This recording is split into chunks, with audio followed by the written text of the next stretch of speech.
تعرف منو هذا؟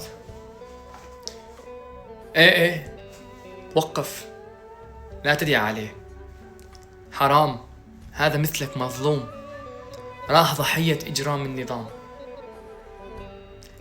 محمد سعيد رمضان البوطي الشهيد اليوم مستندات وأوراق وثبوتيات تأكد تورط مخابرات النظام السوري السابق المخلوع المقلوع باغتيال الإمام الشهيد، باغتيال محمد سعيد رمضان البوطي.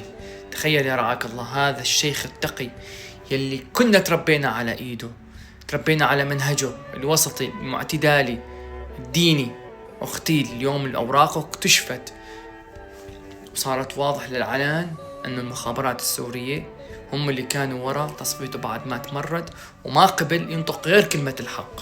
الله يرحمك يا بوطي، الله يرحمك.